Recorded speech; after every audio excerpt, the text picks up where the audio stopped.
Buenas tardes to everybody. Hey, welcome to the PGP podcast. G for Ganas. PGP podcast. Hey, Josh Tobar, Pro Principal of Memorial Pathway Academy in Garland ISD, Garland, USA. Ready to learn from each other. But today is a special kind of learning because it's from all parts of the globe. All parts of the globe. We need to make sure that we check out and say, hey, how are things going on here? How are things going on there? Because we hear those conversations. But today is going to be live and in color, as they say. Live and in color. But who's live and in color? Someone wearing some kind of red shirt, jersey for a reason. What's going on, Moreno? Why are you wearing that? Our Houston Cougs. We see go Cougs. We actually pulled it off, Josh, at the last second. But you know what? We beat Duke, and we're ready to move on to go take care of Florida. Now, so super excited. Moreno, first time. Dr. Moreno, this is a world, literally today, it's a world podcast. Okay? You think that people in Cameroon know what the hell you're talking about? Do you think people absolutely not? So give him a little bit more, just a couple more words of detail. So we have a huge basketball tournament in the month of March. And so all these different basketball teams come together, and then they start kind of playing each other. And then we come to the Final Four. So there's only 4 teams left. University of Houston, where I am from, where I graduated, where I got my bachelor's from, ended up making the Final Four. And here we are going to the national championship, playing on Monday. So super excited. There we go. Awesome. And good luck to the South Carolina Gamecock ladies. Hopefully they get back-to-back championship because I'm all USC. The real USC is on the East Coast, not on the West Coast. USC, University of South Carolina. Well, we're going to get started right now, Dr. Moreno, because we have some of our team members that are literally tomorrow. New Zealand, is it Monday already? Yeah, it's Monday already, right? Yeah, it's Monday. So we're having Monday, a Sunday 9 a.m. People are at Monday already. And we want to bring him in, but just a little bit of the Chinchilagua moment. So let me educate our Trinidad and Tobago Canadian friends and New Zealanders. Chinchilagua is a game played by Mexicans. And that game, during family reunions, you get up against the wall and you yell, Chinchilagua y arriba, boy! And your cousins, your aunts, your uncles jump on top of you, until someone falls and cracks their head open. Oh, man. It's always fun and games till someone gets hurt. So my thought today is this. Hey, guys, it's the fourth quarter. We're at the end. And we understand that this is a time. In November, December, that's the first part. That's Hiroshima. The second part is Nagasaki right now. When their tempers start to explode, the frustration kicks in, all that. Hey, you're in the best profession out there, educator. Educator in Rwanda. Educator in Trinidad and Tobago, in the Dominican Republic. You're in the best profession. The profession that creates all the other professions, education. And there are kids out there that you are their safety net, that you are their comfort zone. So please do your best. We're all humans. Trust me. Some of you might be facing. I've seen this. This is year 32 for me, Dr. Moreno. You know that. You and I sitting in the chair, we've seen colleagues, adults that go through divorce while at work. They go through separations. They're emotional distraught. Some of our colleagues go through medical conditions with their family members. Some of our colleagues face financial issues, severe ones, while they're at work. And it's hard to maintain the noise in the car. But my moment to you is, remember that kid out there, that 7-year-old, that teen parent, that kid that has a felony on his record, he needs the best version of you. And if you feel that you need that moment to just get away, call an administrator to cover your class, call an instructional aide to cover your class, because sometimes that frustration, I don't know about you, but I'm sure you face the same thing, Dr. Moreno, that the emotional distress that our colleagues face, they sometimes take it out on our kids, or they literally break down while they're teaching. Yeah. Let us help you. Tell somebody. Tell one of your PLC members, your collaborative team members, tell your administration to help you pull out, because those kids, they don't have the future. You already have a future. You already are able to pay for your mortgage, your apartment, your meals. It's our job to make sure that we get those kids prepared for the next stage. So if there's a need out there, reach out. You're not alone. That's the purpose of this podcast and all the other things that we promote, part of the Fantastic Four. You're not alone. So please make sure that you bring the best version of yourself. I know it's a hard time in public education right now, but those kids, these are the best you. What do you think, Dr. Moreno? Josh, I'm so glad you mentioned that because there's just so many things. And you know what? This economy, everything is just bad. Everything is bad right now. And so we just need someone to be able to hug, be able to talk to, be able to do that. But you're absolutely right, because that's the first thing we do is we take it on our kids. And we need to step back and reflect and really make sure that we are that we do bring our very best every single day. So so glad you mentioned that, because we need each other more now than ever. And if you're alone and you have this weight on your shoulder, talk to your administrator, talk to someone. There is always someone on your campus, or even if it's in a different campus, but you need to kind of talk to somebody and let people know so that they can support you. More people are realizing that adults trauma affects everybody. So please, please, everybody out there, please reach out to someone, reach out to a friend, and contact your PLN. That's what we're here for. We're here to support each other. We got your back. And if you need that little refresher, check out episode 43, our happy show number 2. Happy show with all the Edu stars that were invited here during that show. Hey, happy show number 3 is around the corner, and that one is filled again. Boom, a bunch of Edu stars, because we've all sat in your chair. We've all been in your cafeteria. We've all sat in those desks. We've all done that. You're not alone. But let's learn about other people. Let's make sure that we bring in the world. We are the world. There we go. Welcome to our awesome guests right now. Thank you, everybody from literally all over the world. But right now, I'm going to hand it over to Dr. Moreno. Take it away. Thank you, Josh, and thank you, guests. I am super excited. From a person who does a lot of traveling around the world, I've gone to 14 different countries to learn about education, to learn about how students learn in so many other places of the world. Because in America, we have students from all over the world, and our educators need to hear how things are in other countries. So I'm just super excited to have you guys on our show today. But before we get any further, I need everybody to know, one, who you are, right? Please tell everybody where you are chiming in from, right? What country? I want to know what time is it there too, because this is amazing that some of you guys are already dealing with Monday. And so, so please tell me the hour. What time is it in your country? So tell the audience about yourself, and then give a brief summary of the different roles you served while in education. And we're going to go with you, Dr. Harvey, first. Yes, buenos dias, atamarie, good morning from Aotearoa, New Zealand. I'm based in Waihalikiki. That's the back of my house there as a photo, not next to the winery.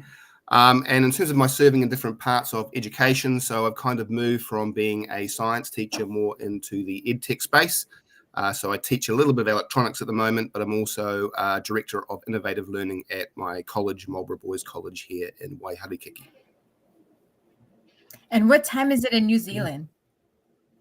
Oh, it's good morning, 9 a.m. So I've just started my working week. 9 a.m. Monday morning, right?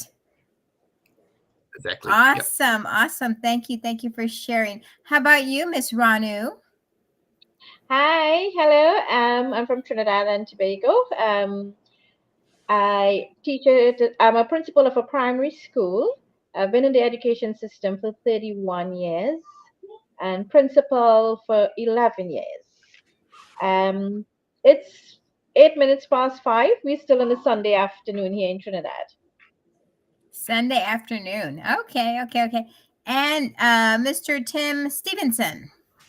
Hello. I'm in British Columbia, Canada. That's the west side of the country.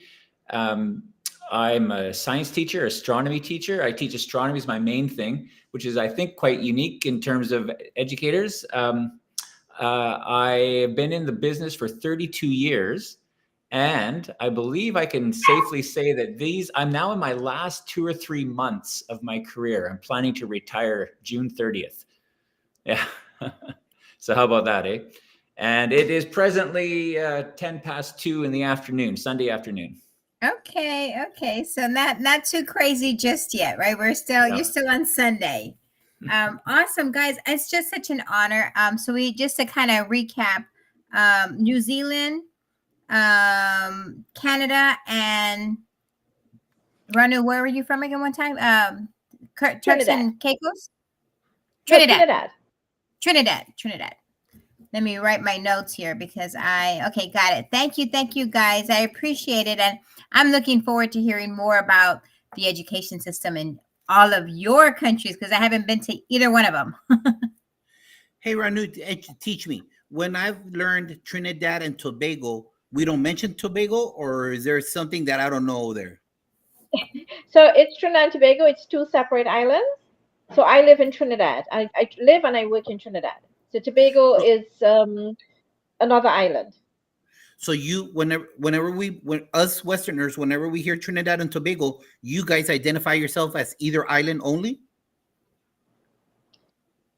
Yes, when you would get that, you would get Trinidad and Tobago. But if you ask me where I reside, I would tell you I live in Trinidad. Okay, but got it. When you look to the Caribbean, okay, so what island are we in the Caribbean? Trinidad and Tobago. Got it. Okay, got it. Okay, because you said never knew that. Okay, you said something. I'll go. Am I hurting someone's feelings? All right, got it. Perfect. Thank you very much. I try to be as sensitive as I can, but I'm kind of gruff sometimes. All right, so we just make Trinbagonian, Trinidadian. So we're a bit. Got it. It's a bit of both. All right. So there's like a minor delay amongst both of us or the whole panel. So once we're done talking, let's make sure that we stay a little hum so that we don't step on each other's words or whatever it is. So let's start off right here. Let the world know, Ranu, why did you get into education? What inspired you? Now, we don't need to have like a whole dissertation, a whole day, but just what inspired you to get into that? Because there's so many questions that I want to know, and I know Dr. Moreno too. What motivates you to get in there? Yeah, I started off working at a family business initially, and my love for children and being able to know that I can contribute in developing the impressionable minds of these young students drive me into the teaching profession. Awesome. Canada. Yeah, in a lot of ways, I didn't really realize why I was getting into teaching until I was finally there. I was inspired to get into it by some classmates who said I was good at explaining things. Why don't you think about being a teacher? And it was then when I got into the profession that I realized that how much I enjoyed it. And as you said earlier, I realized that teaching is the most important profession there is as we inspire the future. And I wanted to be a part of that, but I didn't really realize it until I was finally in it. Perfect. Doc. Now, I know that they say Australia is down under. Do you guys have a phrase in New Zealand? Yeah, well, the Aussies take on down under. We're just the shaky isles next to it, but yeah, it's fine. Yeah, so the reasons I did, I think it's kind of encapsulated in the motto of the first school I taught at. I'm not a religious person per se, but I taught at a Catholic school, and its motto was to love and to serve. So I believe public education is a cornerstone of a liberal democracy. So that's the reason I serve, in order to maintain a liberal democracy in our country. Beautiful. Thank you for sharing that. Big shout out to Nick Edwards. See his Self-Reflection Friday on X. Also, so that you all know, we do have another guest, but he is in Cameroon, Africa, and he's having technical difficulties with Wi-Fi. He's right there. He's on YouTube. He's watching it. So he's here in spirit. We just can't see him. We'll make it up for number 2, roundtable number 2, brother. I'll call you out. And Constance Sherrard, thank you for being here, part of the Fantastic Four family. Remember, this show is part of 4 shows. Number 1, Coach Hurt at 10 o'clock on Saturdays. Number 2 at 10:30 with Shika and Tammy. And number 3 with Principal Café El Jefe, 10:55. And we're the bookend, the closing end of the Fantastic Four. All right. Take it away, Dr. Moreno. Oh my goodness, you guys. I think everybody's just fascinated, right? About just the fact that we have so many people hearing that from us around the world. But let me just tell you, I want to know, and we all want to know. I've been to Africa many, many times, and the education system is very different. So this is one of those questions that we all want to know, kind of to go a little deeper, just knowing a little bit about your background. So can you describe to the audience the education level from what we call maybe 5-year-olds here in Houston, here in America, right? All the way to high school, like a high school graduate. What does that look like? And is education free in your country? So let's start off with Tim. How is it out in Canada? Well, you'd start school at 5. You'd be in kindergarten. There will be some who enroll in pre-kindergarten. That is available, but that's sort of optional. They would be in their primary years, K through 4, I suppose, 5, 6, 7, into 8 even. You might call that middle school. There are some schools that are designated just middle school. We have 6 through 8 in a school. And then I guess officially grade 9, although in my school, grade 8 is the beginning of my high school. So my high school is grade 8 to 12. There are others in my town that are grades 9 to 12. It's also high school, but these students would graduate in grade 12. And yes, it's all free. The public education, they just attend. And so it's pretty straightforward in that regard. Very similar to the United States. So books and so. and everything else comes along with the education. People or parents don't have to pay for books, only like maybe uniforms. There's no uniforms, but even recently in the last 10 years or maybe a bit more, even summer school, there's what we call summer session, which is for the longest time when I first started teaching was where students would attend if they had failed a course. And now summer session is available in the month of July, and students can attend for free. It didn't used to be that way. It used to be an extra cost. And now if students, say in grade 9, want to take grade 10 science, they can do so in the summer in 5 weeks. It's a free course, and the students, of course, are paid, but they would get the credit. And then in the fall, September, they could then enroll in a grade 11 science class, for example. And that's become a very popular, it's become a very popular place for students to attend school in the summertime. Interesting. That's pretty cool. That's pretty cool. How about Ranu? How is it in Trinidad? Explain to us. So our education system. So we have the preschool, which is the parents' option. They pay and they would send a child. Most of them are from 3 years. The primary school system starts at 5. So you start at 5, and we don't have grades. So it would be the infant department. They start at 5, and you would get like infant 1, which would be ages 5 to 6, and infant 2, 6 to 7. And then we go into standard 1, 2, 3, 4, and 5. At standard 5, that's where they write what we call the 11 plus exams that place them into secondary school. And the secondary will take them from Form 1 to Form 5, and then you do A levels, which would be upper 6 and lower 6 and upper 6. Our education system is free. The parents, however, have to cover the cost for books and uniform. But basically, so after Form 6 at the secondary school, they move on to the university, and that's where they do have to pay. Some pay a percentage. We have what we call GATE, which is partial government funding, depending on the parents' income. So yeah, but the primary school, yeah. So a high school graduate graduates at age 18, 19? Yeah, thereabout. Yeah, to after secondary school. Some of them choose after Form 5 to not to do the A levels, because at the university we have what you call a natural NSI 1, which is something equivalent to A levels. So instead of doing A levels, which is 2 years, they do the N1 at the university, which is 1 year, and then from that they can move on directly to pursue their degree. Interesting. So it's all based on testing, right? I mean, they have to do well on a national test. We did have the national test, and it stopped for a while, but it is coming back. It's now the national learning assessment. It's just rebranded a new name. And it's still in a pilot project, and it will only be done for students in standard 1 and 3 at this time. And after that, basically the SCA is what we call a secondary entrance examination. Actually, that's happening next week, Thursday. The students of the standard 5, the 11 plus exam, they would be writing that. And it's a very high stake, make or break exam, a lot of stress on the parents as well as the students. We definitely understand that in the States. We have testing for, and if we don't do well, sometimes the principals sometimes are the ones who get axed. So we understand that. How about in New Zealand?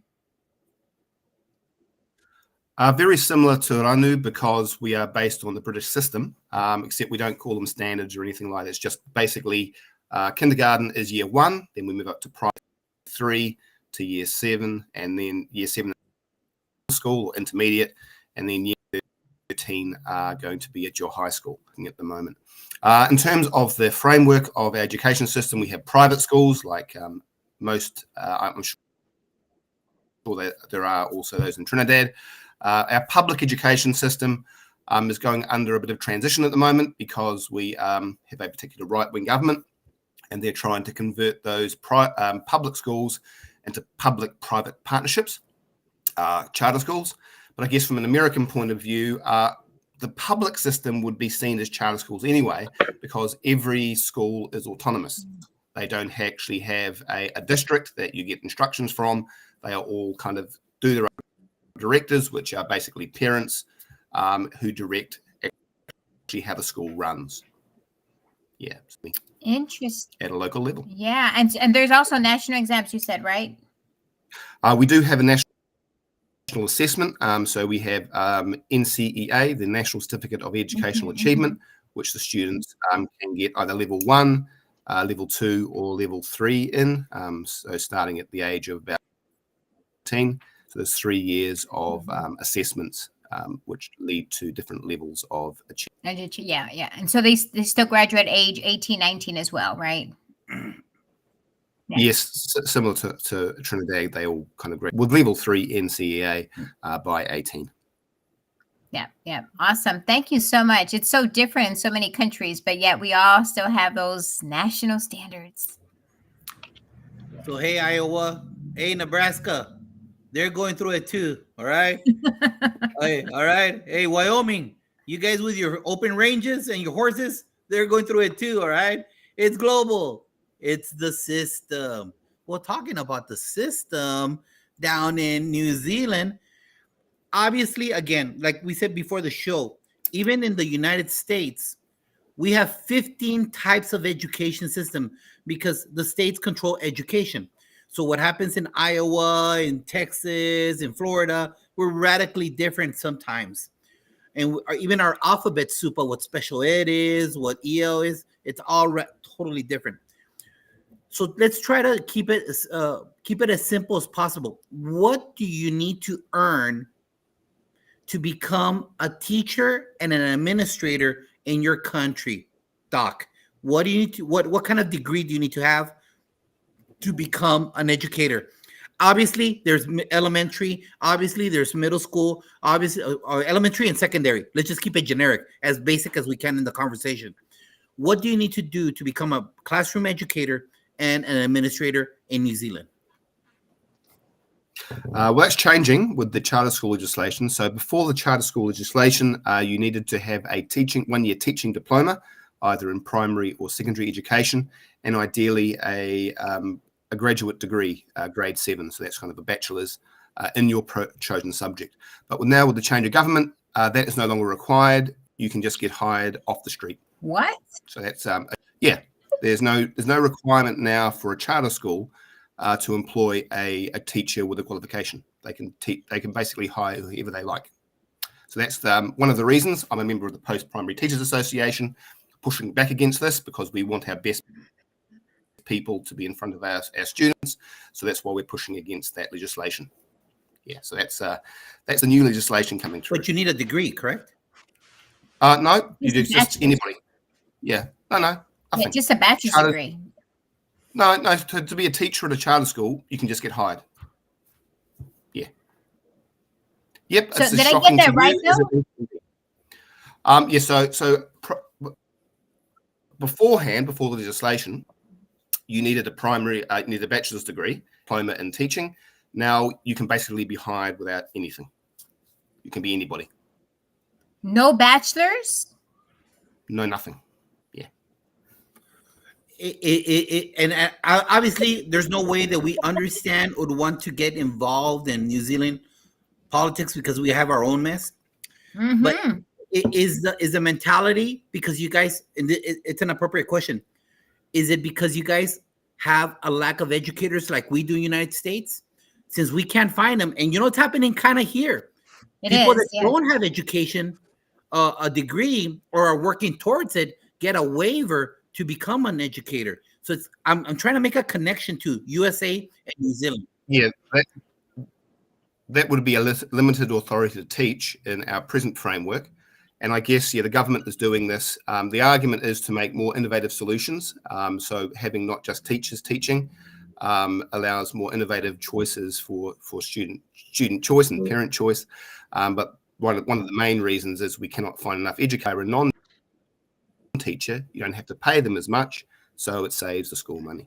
Do you know about a school administrator? You guys call them principals, or what do you call a school administrator would be a principal in our context. Yeah. What do you need to do to get that chair? In present, usually it's basically lots of teaching experience. So that my new principal, for example, he's been at our school for 5 years. So the board of trustees decided after 5 years teaching, they're giving him the mantle of being principal to gain extra experience. So yeah, that's the present model. But then with the charter school model, it's not necessarily you can hire anyone as a principal and just have a CEO kind of running it as a company. Okay. So so there in the current state that you're describing, you do not require a master's. It's a board that approves you to go to the next level. I mean, obviously, the more qualified you are as a teacher, usually if you have leadership, usually the masters tend to be, or the higher qualifications tend to be in management. But that's one of the things that boards would look at, and that boards decide around that. So teaching experience, your experience also as managing people. So that would be an aspect of hiring a principal in our current system. Perfect. Thank you for sharing. Canada, what does it take to become a teacher and an administrator? Yeah, in Canada, you need a 4-year bachelor's degree to begin with. Now, to teach in the secondary school, you need to have teachables such as science or math or English or a language, something that would designate you as somewhat of a specialist. So there'd be a certain number of courses you have to complete in your bachelor's degree. And then you would go on from your bachelor's degree to get a Bachelor of Education. So it would be a 1 or 2 year program, depending on what university you go to, where you'd be certified and get your teaching credentials and have a Bachelor of Education in addition to your Bachelor of Arts or Bachelor of Science degree. In the elementary, you need a bachelor's degree and the Bachelor of Ed as well, not necessarily a specialist, though, in terms of science or math, as you do for the secondary. Recently, there has been situations where, in my school district, for example, there has been a provision for non-credentialed teachers to be hired.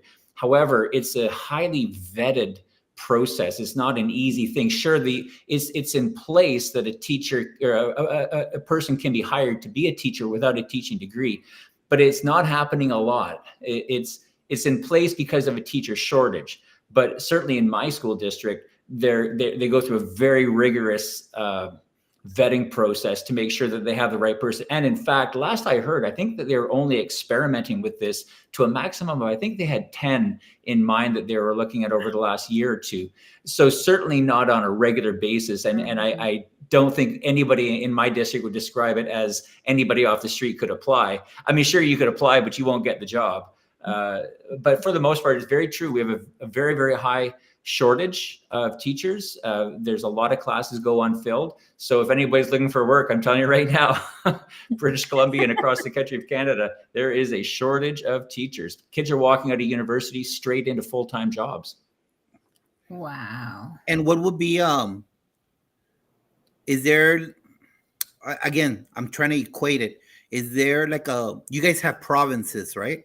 So does your province Department of Education, I guess I'm just using terms I understand, are they the ones that certify you to just take the classroom?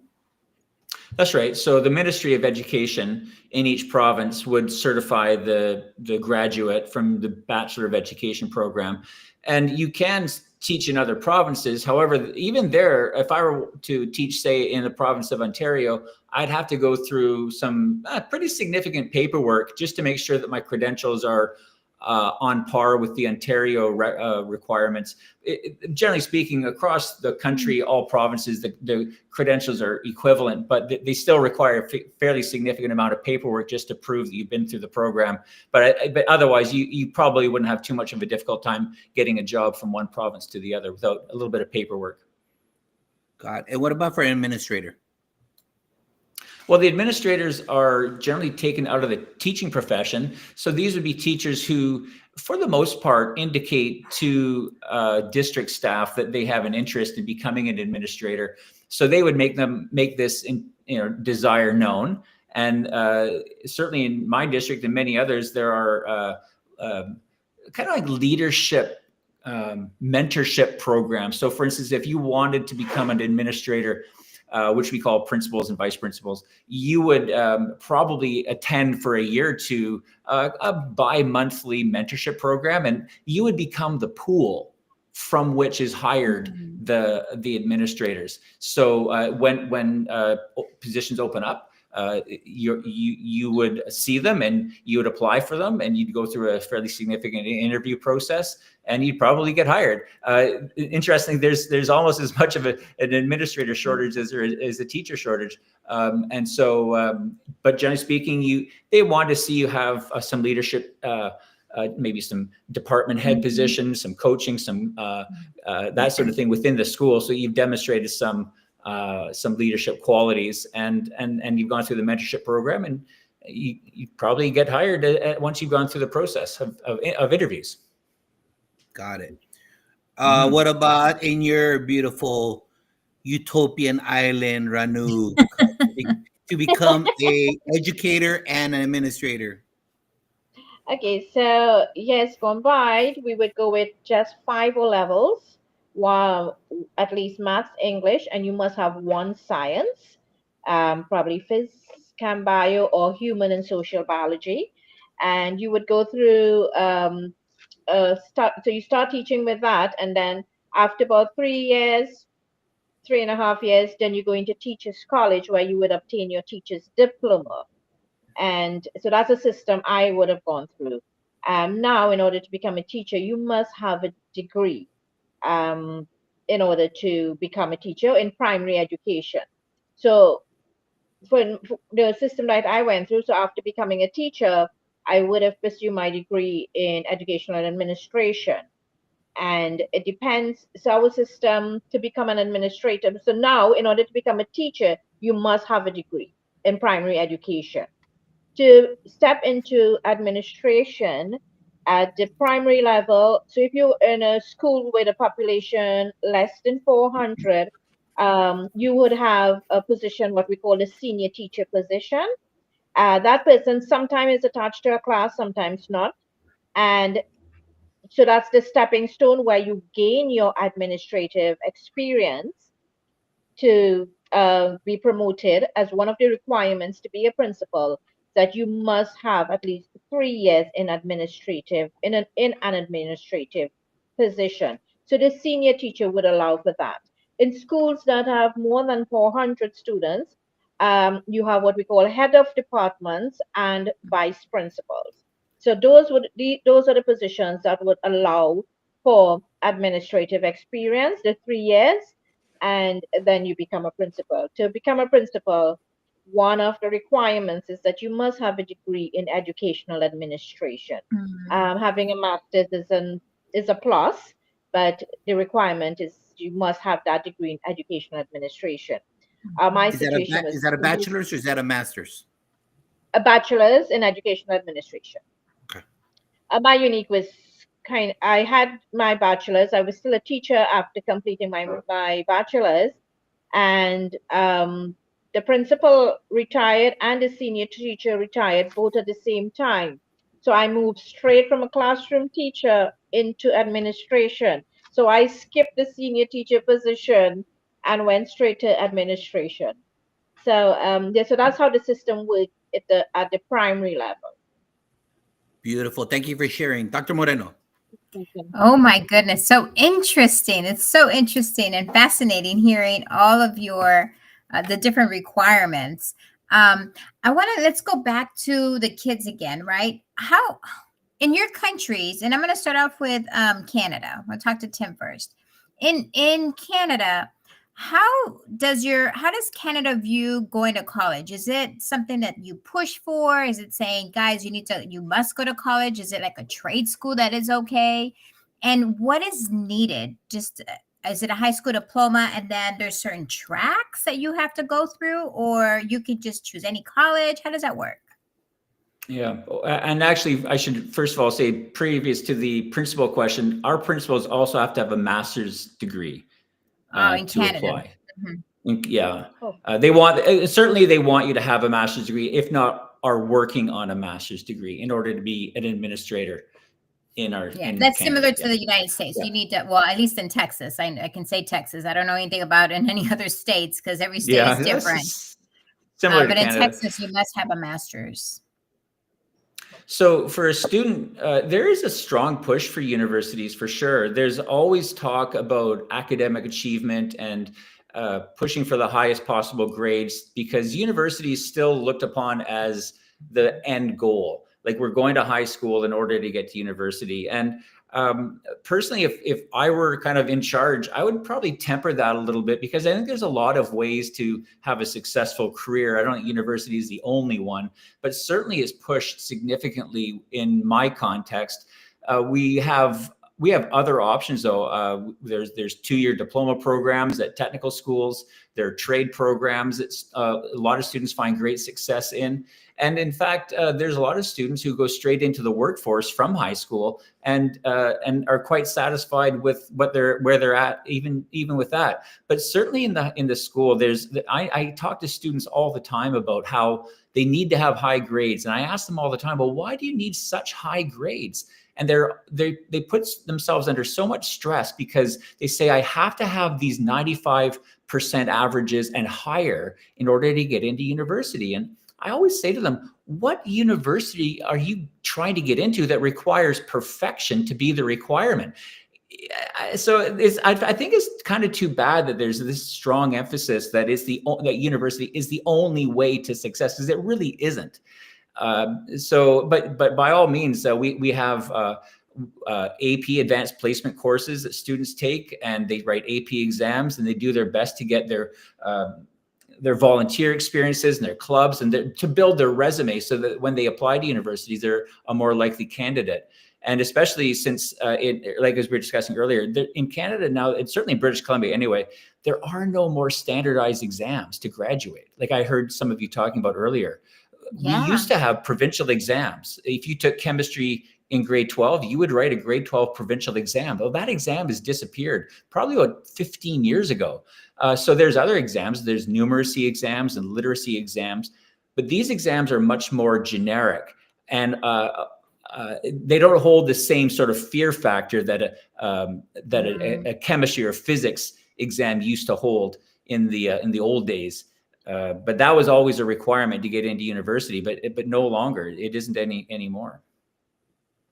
That's so interesting. I think America needs to look out and look at the world and see what other countries are doing, because I think we're so far behind in how we put so much emphasis on these tests, right? And so it's just amazing just to kind of hear what Canada's doing. You guys are our neighbors to the north. So. Well, if I could say, like, I felt personally education took a huge step forward when we eliminated those exams, because the pressure to teach a specific content is gone. And now I can teach the content, but I can go in these different tangents. I can bring in real world situations, and I don't have to worry about, oh, this will be on the exam or it won't be on the exam, because there is no exam. And so a lot of teachers over the last 10 or 12 years have gone to final projects, presentations, kind of capstone type work that's passion driven rather than standards driven. And I've seen that as a huge move forward, very positive. I think we teach the test now. I can't tell you how many times as we're constantly looking at that test at the end of the year, and are we making sure our students are going to be successful on that test? And that test doesn't really provide you with much information, as opposed to something that's real world that's going to give you more impact, right? So awesome, super awesome. I need to go to Canada one day and visit Canada. How about New Zealand? Because New Zealand is up there, right, as far as education in the world, right? Yes, but we have had a change of government, which means we're now going back to more standard-based external assessments. Really? So we're going to start testing our year 6, year 7, year 8 students more. Basically, it's going to be double yearly testing from 5 years of age to make at the chronological level they should be at. Actually, it's interesting in terms of university, because that was your original question. About 15% of students, I think, at our high school probably go to university. What percent? Most 15, about 15%. Yeah, and it was interesting hearing Tim's views of the pressure that students are under to get high grades. If only they, my students just A's, achieves, get degrees or whatever. It's kind of like just aim for the lowest and just try and squeeze our way through.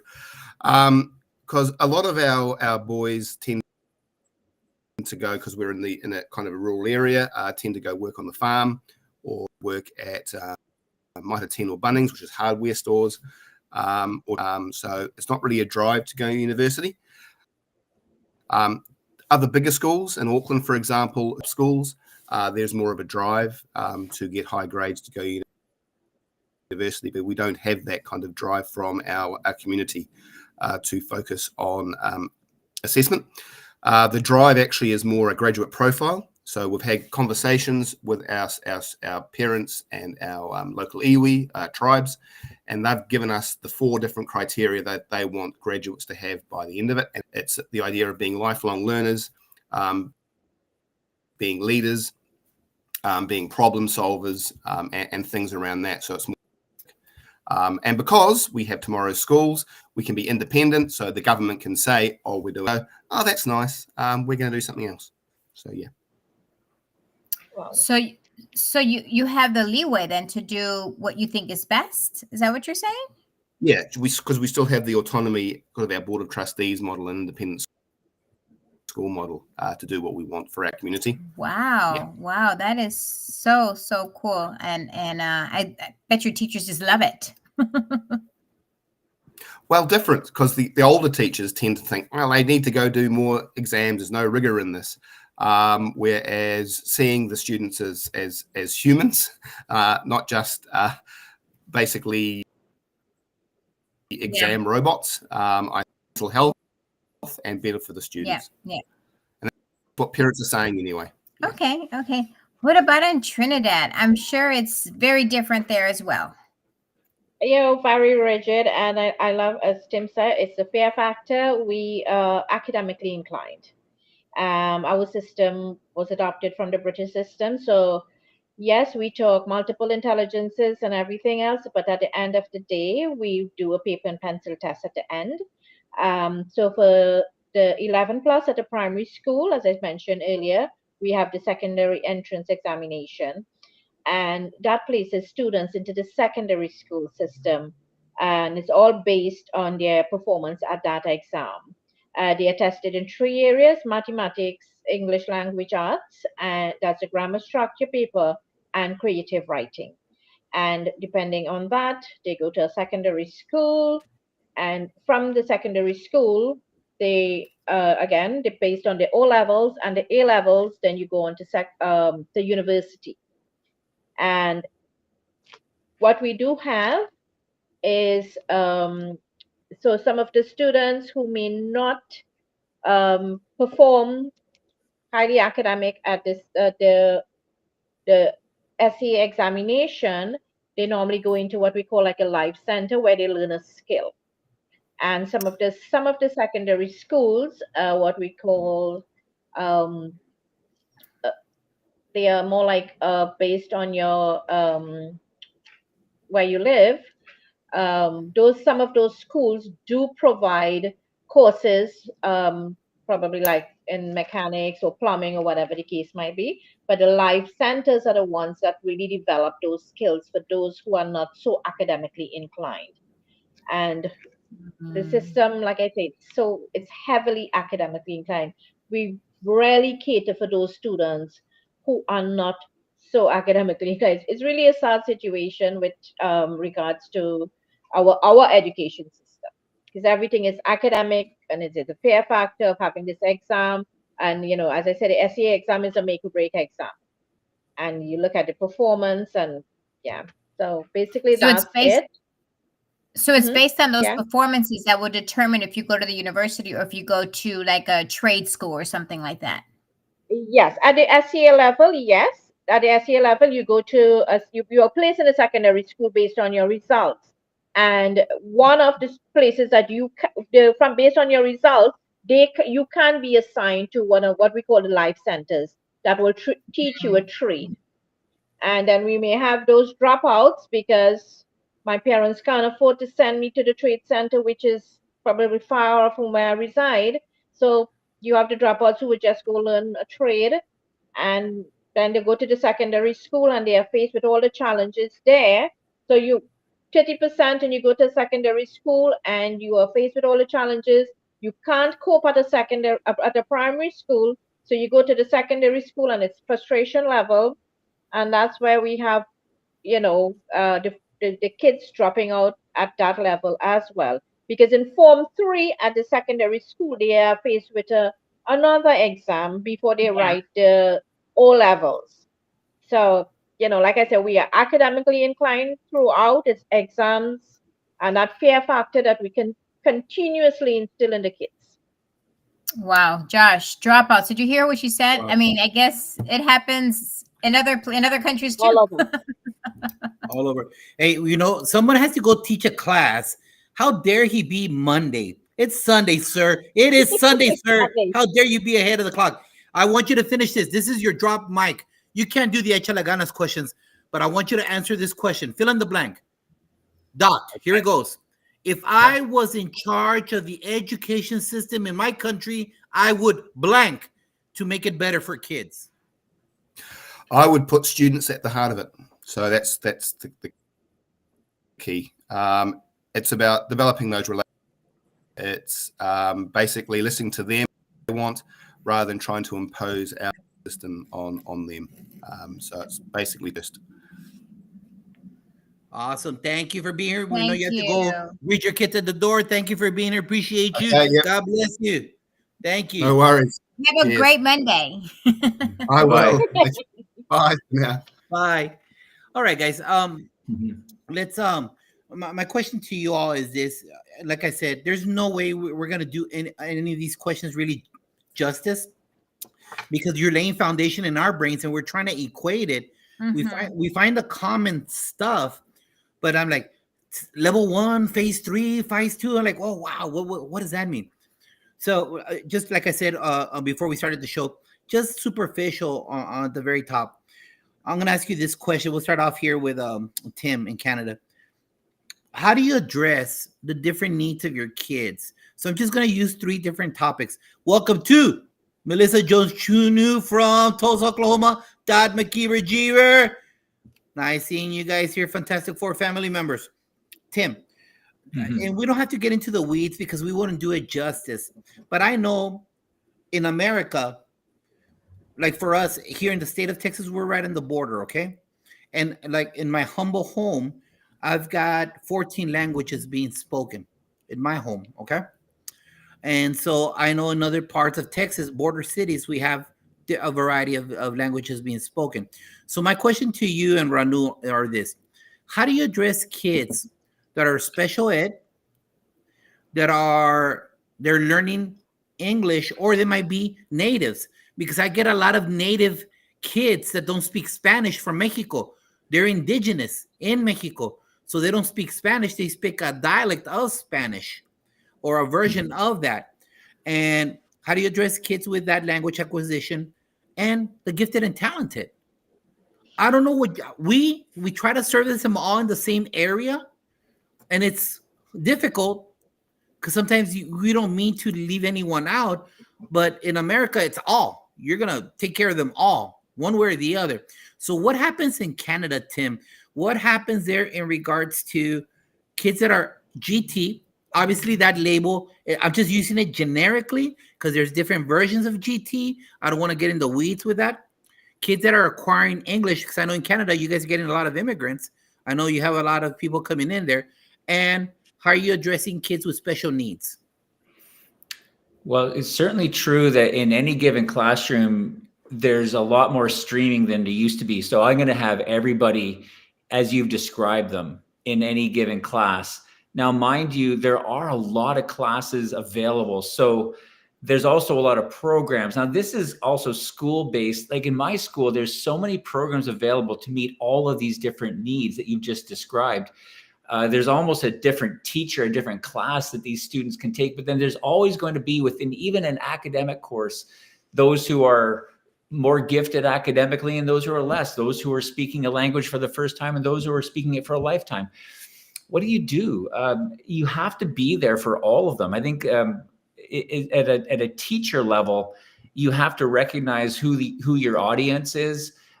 You have to be willing to move around the classroom after a lesson and see individually where people are at. To teach them as a group exclusively would be unsuccessful. I think you have to be down at their level almost every class. Ask them specifically, did you understand that? Is there something I can help you with? Can I give you extra practice? How are you doing outside of the class? How long have you been in the country for? I'd love to hear your story. Where are you from?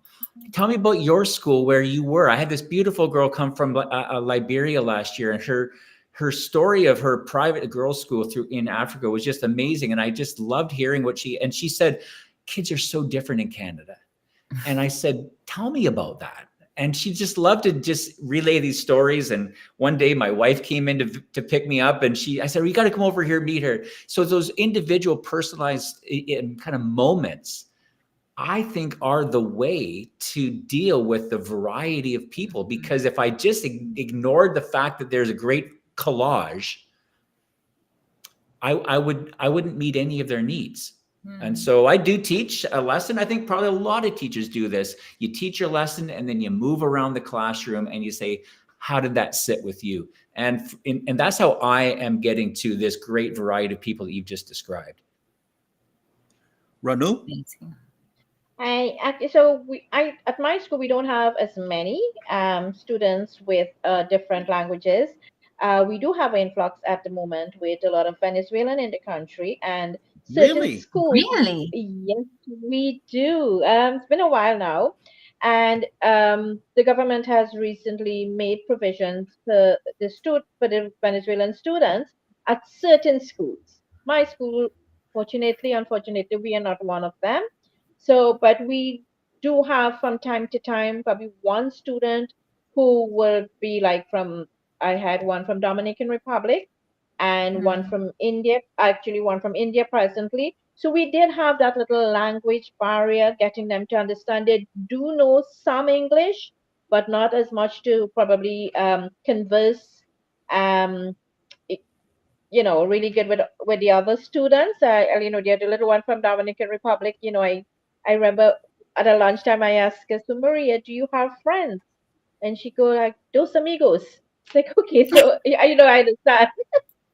Yeah, so we try to like on a lunchtime or even like in the classroom, the teachers would try to speak to them, whatever they say in Spanish, or even the one from India presently, the language barrier is there, but she's coping really well because the parents do support us and speak the English as well. And the class teachers would do like a one-on-one with them, getting them to understand the instruction and what is really required of them. With regards to the special needs students or students who may experience some sort of challenges, we have a system, the student support system, where if we realize initially that there's a child that is experiencing some challenge, whether we are not trained as teachers to diagnose. So we will do what we call, if we notice some change or we notice a challenge, we would do what we call a referral.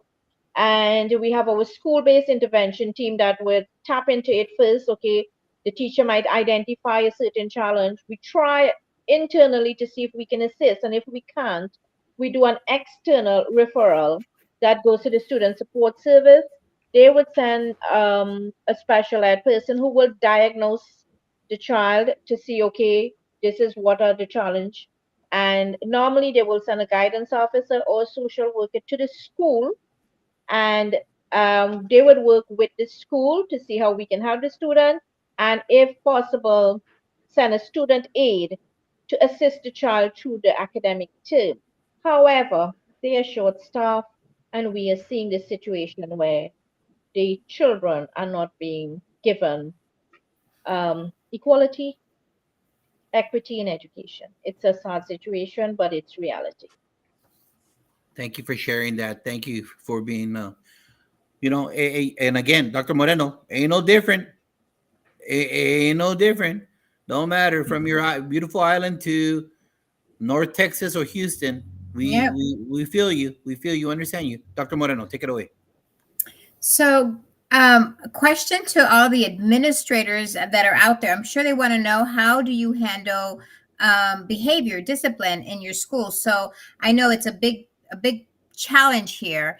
I know I've gone to a country where I have witnessed, unfortunately, students being caned because of discipline, right? Whether they had didn't perform well on an exam, or they were fooling around in class, they would get, they would hit them on their backs, which was awful for me to see, but that's life for them there.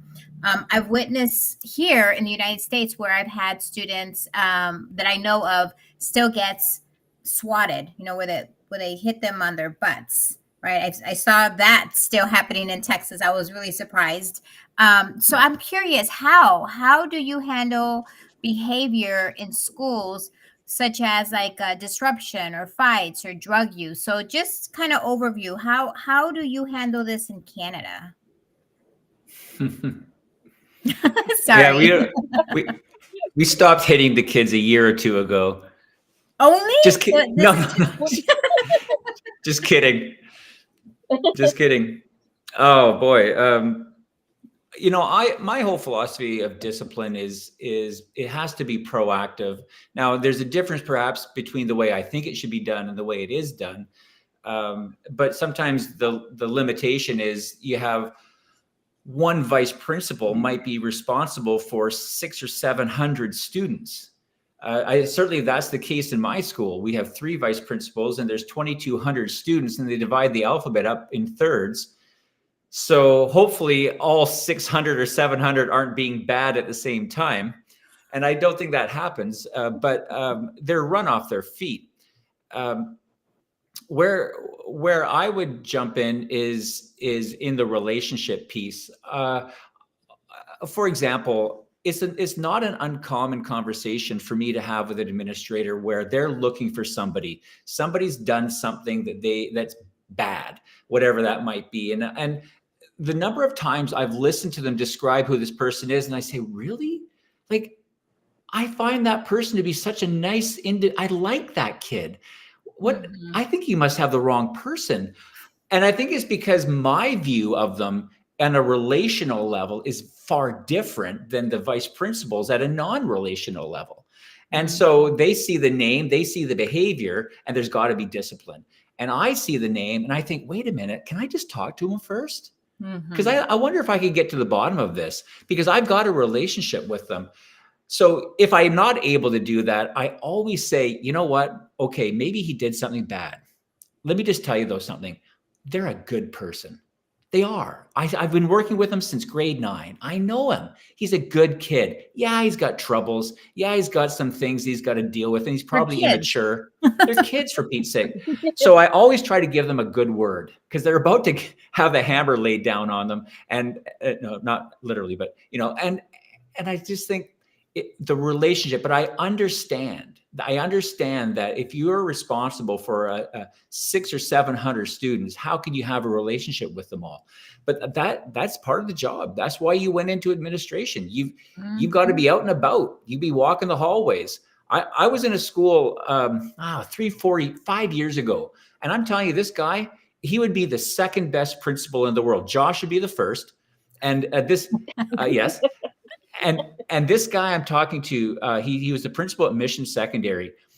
His name is Jim Pierce, and I'm telling you something. We walked to his school, and every single kid who walked past, hey, Mr. Pierce, hey, you coming to my game tonight? Hey, Mr. Pierce, I didn't see you drop by our class yesterday. Hey, Mr. Pierce. And I thought, Jim, these kids love you. And he said, you know what? He goes, I have a very small office. You know why? Because I'm never in it. I don't need the space because I'm walking around the hallways all the time. And I said, Jim, I can tell these kids like you. These kids respect you. And I'll bet you your culture. He goes, it's a rough school. He goes, just this morning, I was over at the rec center breaking up a fight. It's a rough school. It is. But these kids respect me because I'm there all the time. I'm at their games. I'm at their clubs. I'm in their classrooms. And I'm like, holy cow, Jim, you're doing it right. You must have gone to the same school as Josh Tovar. You know what you're talking about, Tim, is relationships, right? And we talk about that so often, especially in our podcast, in developing those relationships, because kids will absolutely like move mountains for you, so long as they know that you care about them. So thank you so much for sharing, Tim. How about you, Ms. Ranu? Real quick, Dr. Moreno, big shout out to Jefe, Principal Cafele. Thank you for being here. Appreciate you being here. Jefe, I changed the show for summer hours to 4 p.m. Then, sorry, I said this, Jefe. Once American football starts again, we go back up later. It is just a fact, Jack. Football takes over America, Tim. Ranu, American football just takes over. Ranu, take it away. Talk about discipline. Hockey's where it's at. Oh. In Canada, that's how it goes. I always say kids behave or have some indiscipline issue because of something that triggers it. And like Tim rightly says, and you have to build relationships and you have to know your students. At the primary level, thankfully, we do not have many issues. And again, it depends on the school and the school culture and the context of the school. My school is a denominational school, and we do not have as many. Yes, we would have the little push and whatever, kids would be kids.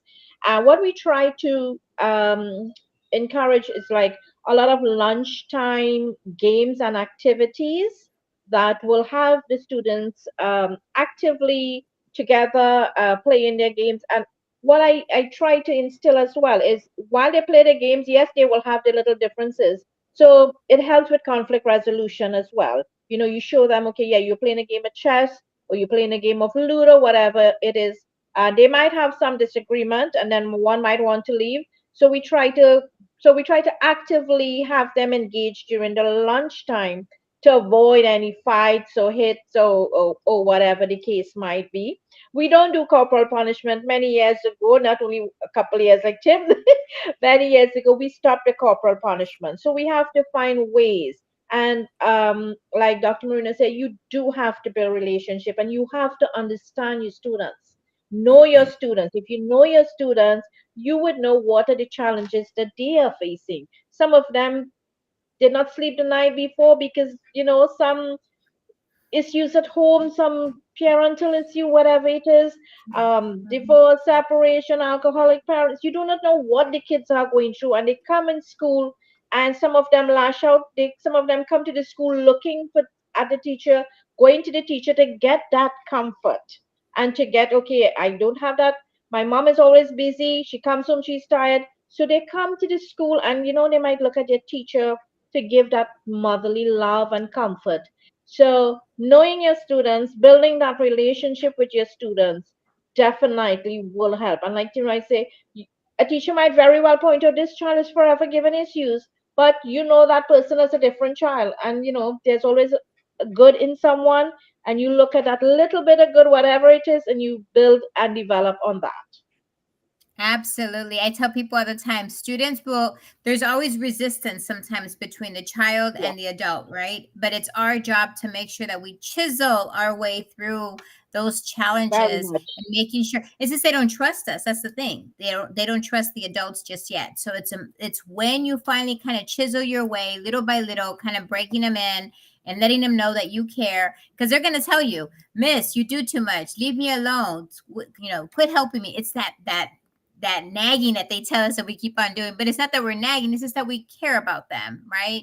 And so once they finally realize that you really do care, that they'll finally kind of turn around. So I challenge everybody out there who has those issues with those kids, those troubled kids that just don't want to do what you're asking them to do. Don't give up on them. Just don't give up on them. Continue to work with them. They'll come around. I promise you, they'll come around. I've done it for too many years, 30 years. And I absolutely, those are my favorite kids. And you know what? I'm going to push back, Dr. Moreno. Whether you want to or not, I'm going to push back. Yes, nag him. Nag him. Be like the gum at the bottom of the shoe. Make them feel uncomfortable with your love. Let me tell you, make them feel uncomfortable. Make them feel like you're the rock in the middle of that shoe, that you can't walk good. Because sooner or later, they will never, ever forget how you made them feel. And in this case, is appreciated and loved. Absolutely. Thank you. And just reflection, if you just came in, because we switched the times, everybody out there, it's going to be 4 p.m. Central until football season again. We have educators from Canada, New Zealand had to go teach. How dare he teach? It's Monday. How dare he Monday. teach right now? He's got the blues. Sunday. Oh my God. It's he's now 10 right. a.m. for him, Josh. It's 10 a.m. already in New Zealand. Right. How dare he be on the clock already? We have Trinidad and Tobago here. And Hey, so you hey, all did we know. just prove that the earth is round? Oh, flat earthers. Flat earthers. I think we just proved the earth is round. Right. And if everybody doesn't know, I've been posting Shnu Jerome Fumango. He's in Cameroon, but there's something about Wi-Fi in Africa not working right now that lady right there can attest to. I But can he's been- attest to, I could not get on the podcast because my Wi-Fi just didn't work when I was in Tanzania. So apologize, and I get you. My love to you in Cameroon, but I hear you. So, this is for sure a hear it again, because in the end, it doesn't matter what they presented to you. There's a common thread throughout. Care about your kids. We all have to put up with standardized testing. We need to change the system.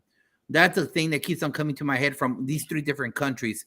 So let's close off the show right now before we get into the Échale Ganas questions. And just like we did with Doc in New Zealand. Tim, finish this line for me. If I was in charge of the education system in Canada, I would blank to make it better for kids.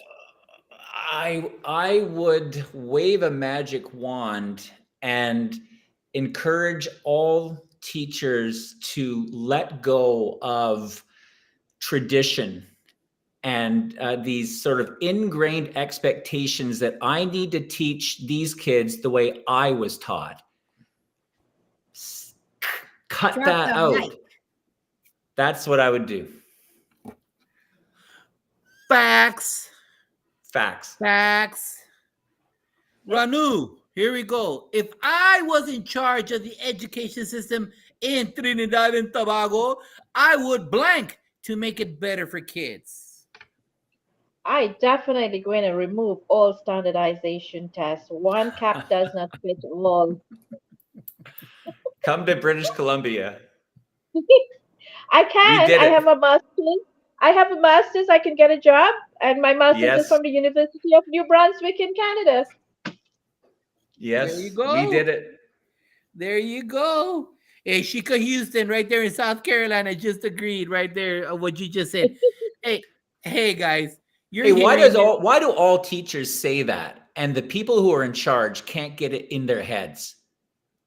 you know what What's my the two- deal with that? You know what, Tim? My 2 cents on that, and obviously the show never gets to that ground. But once we decide to really pull our votes together, and we really go out and we exercise our right to vote, but until then, it's not going to happen. Educators really don't have a strong tradition. There's a strong lobby in America. I don't know about Canada, but you guys have a strong union system. I don't know about Trinidad and Tobago or New Zealand has a strong union factor. But if we don't all get together and agree on stuff, we're gonna keep on voting. And you know what? What's the definition of insanity? Do the same thing over and over again. And what are we doing? And so I know that Chica was telling me she's part of the Fantastic Four. South Carolina, I think the average salary, and I'm not even going to talk about Trinidad and Tobago, but in South Carolina, the average teacher is getting like 40K starting. 40K. That's peanuts. Not There's enough. there's teachers that have a bachelor's that have to get a second job driving at Amazon. But then again, starting teachers here in the DFW in the Dallas-Fort Worth area starting at 64,000. Tell me that's not a disparity right now on the same degree. Yep. So, but we're not voting for the best interest of the system. Does that make sense? And even though you're always voting one way, I don't know, Mari, if you agree with me, but if we're always voting the same thing and we keep on getting the same thing, that means that we have to change our vote to the opposite thing. And the thing is, we're binary.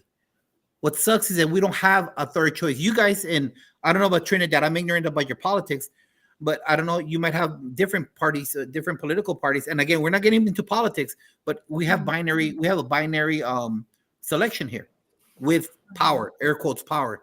Mm-hmm. And so if we're not voting together in regards for the common good of the teacher in Wyoming, Iowa, Washington, North and South Dakota, hey, those teachers, South Dakota is getting money because no one wants to go teach. No one wants to go to minus 35 degrees. I know Ranu wants to go work in South Dakota with all that snow, but people don't want to do that. So I don't know. What do you guys think about that? You know, Josh, I think when we shut down for COVID, this is the only profession that we came back doing the same thing. Like, this was a great opportunity to kind of restart and do something completely different to kind of change the direction of our education system. And we opened up the schools like, you know, back to normal, back to, you know, same old. And I think we lost an opportunity. Yeah, I think there were some changes that we saw coming out of COVID, but for the most part, we've slipped back into some old patterns that are easier. They're comfortable and they're what we're familiar with. And it's a matter sometimes of just getting through the day and what's the easiest way to do it. Going back to my magic wand, I feel like there's a way to do teaching that is different and at the same time brings about comfort and joy to the teacher, because if the teacher is satisfied and happy, the students will be as well. But somehow or other, we are a creature of habit, and it's the nature of the business. Every business in the world is accelerating at light speed right now with AI and all kinds of innovations that are going on. And education, we're still in classrooms. We still shut our doors and put our kids in rows, and we give a test based on chapter 4. And that looks exactly like a classroom in 1973. Exactly. So whatever you can do to make your classroom look like 2073 instead of 1973, I think is a step in the right direction. Wow. Now talk about dropping the mic. That's 2 mics I dropped. It's getting expensive here.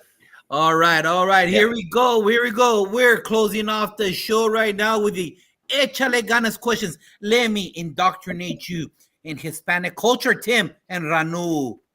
Ganas. It's a magical word for all Hispanics. Mexico, Cuba, El Salvador, Nicaragua, Guatemala, Puerto Rico. They insert a country that speaks Spanish, and one word is universal.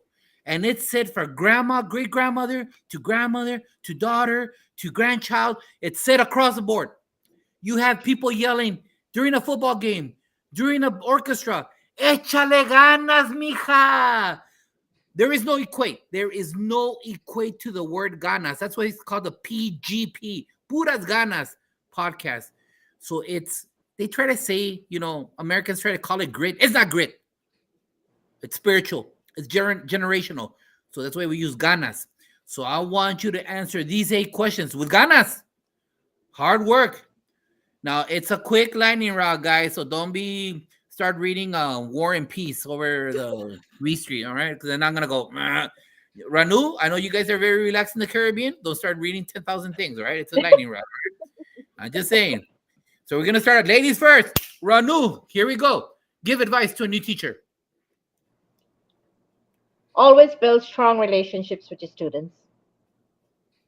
Read a note, an email, a text from a teacher or a student that inspired you. I got one today. You motivate me by always showing up with energy and compassion. It is clear you care not just about the work, but about us as a person, as teachers. And that makes all the difference. Eso, I love it. I love it. Send some flowers to a current educator who inspires you. I have quite a few. One? One? I've current educator who inspires me. Principal Kefali. I listen to him a lot on a Sunday, and okay, so you say one, so I'll go with Principal Kefali for now. All right. Jefe, if you're still on the call, you got some love sent your way over there in New Jersey. Name one person people should follow on social media. Apart from the MPH Jaguars, John Maxwell, my leadership guru. Thank you. Very kind of you. Thank you very much. Name one song that embodies your spirit as a person. One Moment in Time by Whitney Houston. Yes, and I just want to add, yeah, because each day I live, I want to be a day to give the best of me. What is your favorite quote? Mahatma Gandhi's quote: the best way to find yourself is to lose yourself in the service of others. What is your favorite cheat food or sweet? Tiramisu. Oh, la di da. All right. What's your favorite TV show or book? I'm not much of a TV fan, but Robin Sharma bestseller, The Monk Who Sold His Ferrari. Oh, new one right there, Dr. Moreno. Jot it down in your notes. All right, thank you. That's perfect. How can people reach out to this awesome elementary administrator in the islands of Trinidad and Tobago? Okay, you can find me on Facebook, Ranu Maraj, X at Ranu Maraj, IG, Ranu.Maraj, email ranumaraj@gmail.com. Woo! And her pictures when she's out in her country, que bonito. I love it. Awesome. Here we go, Tim. Here we go. Give advice to a new teacher. Teach them like you'd like to be taught. Read a note, an email, a text from a teacher or student that inspired you. Colleague of mine, Andy Miller, he sent me a text recently that said, "Are you available for lunch? I need to feel inspired. We need to connect." And I love it when teachers reach out like that. Send some flowers to a current educator who inspires you. Yeah, I'm going to go with Lee Martin. Lee Martin teaches in Ontario, Canadian high school, middle school teacher, and also university prof as well. Mr. Martin EDU on Instagram. Very inspiring teacher. Name one person people should follow on social media? Well, that was the guy. Okay. Lee Martin. Okay. Got you. What's one song that embodies your spirit? One as a person. One. Lift My Hands by Forrest Frank. All right. Do you know the one? No, never heard that. Forrest Frank, man. He's all the rage. He's the latest in Christian music. Look him up. There you go. What's your favorite quote? How about this? Don't let perfection be the enemy of good. Love it. That's What is your advice fa- for new teachers. Facts. What's your favorite cheat food or sweet? How about crackers and cheese? What is your favorite TV show or book? Well, I'm going to go with book. I'm going to go with this one. This is Wayfinders by Wade Davis. So you can't see that, but Wayfinders, the Wayfinders. It's all about ancient wisdom and how it matters in a modern world. Wade Davis is the author, and he's an anthropologist. Brilliant book. And how can people not only reach out to your 30 plus years of experience in Canada, but you need to talk to them about there's this kind of thing known as a podcast that you do that you have like 7 gazillion episodes. Let them know. Okay, so I have a podcast called Science 360, which is on Apple and Spotify. Lots of episodes to do with teaching science topics. I also have a YouTube channel. It deals a lot with astronomy. So that is called Science 360 Beyond the Sky. It's a YouTube channel. I also have a book called Beyond the Classroom. So look that one up on Amazon. And that's sort of my whole teaching manifesto and my story as an educator. And then if you want to email me, because you want me to come to your school to talk about space to your students, I'd love to do that. astrostevenson11@gmail.com. Awesome. Great. Man, this is a rewind show. You got to go back, find out. But in the end, we're very blessed that you brought the knowledge from your countries, because you know what? One little screen has connected a bunch of continents. And that's the type of experience that we need to make sure that we provide our awesome scholars in our classrooms. Shu Jerome Fumango, thank you very much and he's still giving the questions out there. The answers have been putting them up on the screen. We'll get you on the next show. But remember, everybody, you choose to be alone. Hey, Nebraska, if you feel tired and you feel bummed and you want to quit education, hey, South Dakota, hey, Wyoming, hey, Idaho, you choose to be alone. Look at this. This is a prime example. I've got the Caribbean, I've got Canada, we have Africa on, and we had New Zealand on. And all I did was reach out to people right here. That's all I did. Hey, you want to come on the show? You want to talk about what's happening? That's all it took. Because they need to share the same commonalities that we have with kids across the globe. Plus, my objective is to make sure I connect everybody. And this is another example. All over the world, you choose to be alone. You don't want to be on social media. Don't click on any negative stuff. Because if you click on one political thing, then that algorithm is going to follow you. But if you click on Tim, you click on Ranu, on Mari, that's all you're going to see. That's your whole algorithm. It won't change. Only if you choose to click on something negative, then it'll start configuring it. Mm-hmm. I present that to you because I've been on social media since the early inception of it. And I'm letting you know I get nothing crazy. So you're not alone. You could reach out to the Caribbean and say, please send me a picture of whatever fancy drink you're doing right now at the beach. Or if you want to see someone work out, go, Tim, please, when you're shoveling out all that snow, show me your bicep after you're done. That guy, I bet he has those guns. He's got Hulk Hogan guns. He's got guns. Because it's not easy to shovel. If you're in Africa, I'm sure that cat's going to send you some crazy pictures, because I've seen pictures he has out there. We're not alone. We have the world literally. In our hands. So let's reach out to each other. Reach out if you have a question. Reach out for some love.